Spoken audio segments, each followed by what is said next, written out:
Hi, I'm Skip Nipper. Welcome to my podcast, where I tell you about not only Nashville's great baseball history and traditions, shot to right, a one-hop liner, but certainly about its past. And you will hear a little bit about its present and future, too. Yes, he can. It makes the waist-high catch. There are great stories about Tom Wilson Park, Herschel Greer Stadium, Sulphur Dell, and the players, coaches, and fans who love everything about baseball. And every once in a while, you will get to hear from a special guest who will share their fondness and even passion for the great game. The high fly ball down the right field corner, going way back, hits a lead-off home run. I believe baseball's foundation in Nashville begins in the amateur ranks. Not only in sandlots, pickup games, and organized games, but there's a strong history in the local high schools. There are many who came out of the old Nashville Interscholastic League, a league that is not organized in the same way any longer. And those names, there's too many to mention, but many of them went on to play in the minors and the majors. And if they did not make it that far, they continued to play in Nashville's city and tri-state leagues. And when their playing days were over, they stood in the coaches' boxes, tossed batting practice, made out lineups, umpired, were commissioners in leagues that allowed kids to play. And through their leadership, all of those things were able to happen. High school ball led the way from way back, and now all the way to today. But one of the more exciting years I have read about and heard about was in 1956, when a few of the high school teams that no longer exist had strong programs, had excellent athletes, and paved the way for the continued love of baseball in Nashville to the end of the 50s, the 60s, and beyond.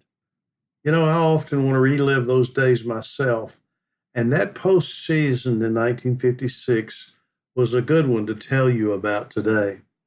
Now, let me begin by jumping forward a little bit. I have a habit of jumping forward and circling back, but I'm going to jump forward again in this story and then circle back to explain all that happened in the NIL championship playoffs and then beyond, as it is an exciting sequence of events that still lives in the minds of those who are still with us. In the NIL Eastern Division Finals on May the 18th, 1956, DuPont, a high school which no longer exists, faced Isaac Litton at Sulphur Dell, and Isaac Litton no longer exists.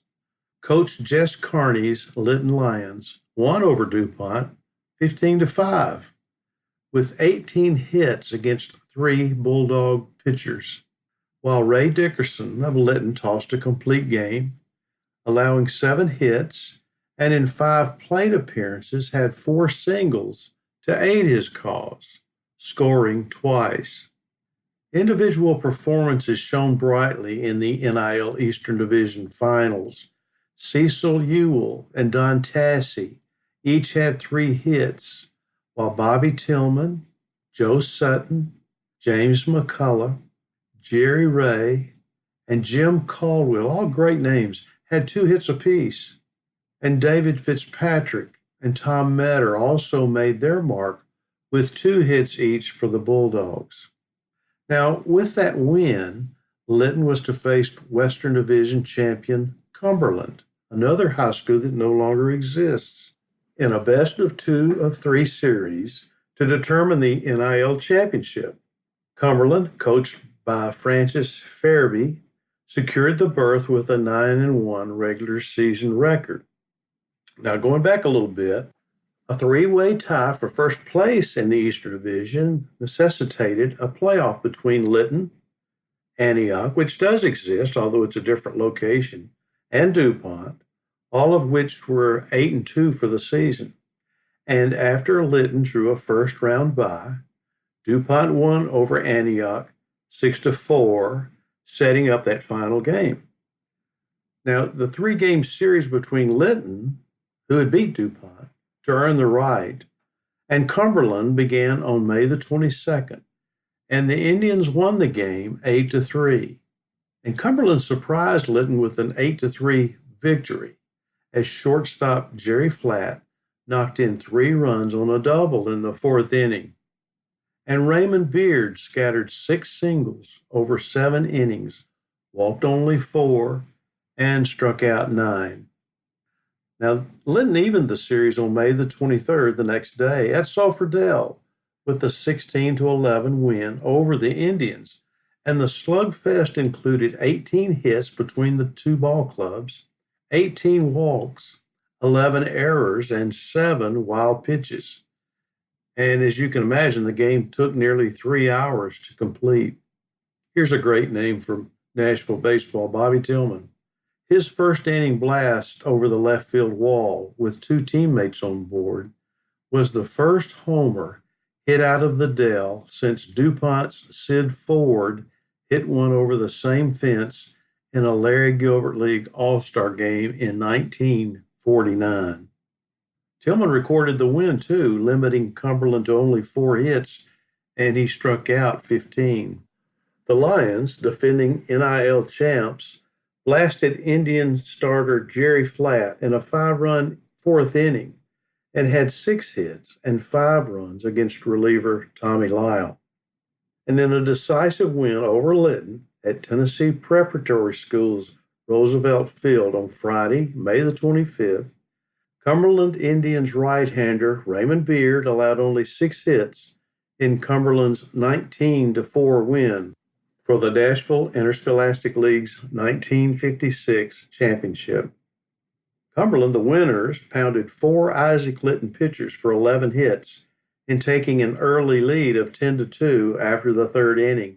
And the Lions made 6 errors during the game, including 3 by Jerry Ray, to go along with 13 walks given up by Lytton. More great names: Don Fortner, Bobby Scott, Lonnie Watts, and Leroy Overstreet each had 2 hits for the champions. Fortner hit a bases-loaded triple in the third, and joined by Billy Burns, who had a triple 3 batters later, and then Watts added a 3-run home run in the fourth. 5 of Lytton's 7 hits were accounted for by Ray Dickerson and Don Tassi. Dickerson had 7 hits and 11 times at bat for the series. In the 2 games Beard pitched during the 3-game series, he struck out 15 and walked 8, giving up 13 hits and 7 runs. And it was his 18th win against only 2 losses in his career at Cumberland. I read where one of the sports writers said he was an unlikely pitcher, and his teammates called him Minnie, M-I-N-N-I-E. Both the teams qualified for the Mid-State Region 3 tournament back at TPS, pitting the 2 squads against each other again in the second game on May the 29th, after Clarksville was to face Waverly in the first game, with the winners of each game advancing to the TSSAA state tournament by facing the other winner. Clarksville won its game 7-6 to earn the right to face Lytton, who returned the favor to Cumberland with a 12-4 win. And this time the Lions solved Raymond Beard, this time with 13 hits, and Jerry Ray and Joe Sutton each had a double, and Bobby Tillman, Ray Dickerson, and Jim Caldwell hit triples. And the next day, Ray held Clarksville to 5 hits in Lytton's 11-1 win, which qualified the team for the double elimination state tournament, first facing the defending champion, Chattanooga Central. But in that game, Don Tassi, Ray Dickerson, and Joe Sutton got 2 hits each, with Sutton plating 3 runs. So on June the 4th, the Lions fell to Chattanooga Central 3-1 in what Nashville Banner sports writer Bill Tullis reported by saying, "The Lions, who played one of their finest games behind the sterling 3-hit hurling of freshman Jerry Ray in the losing effort."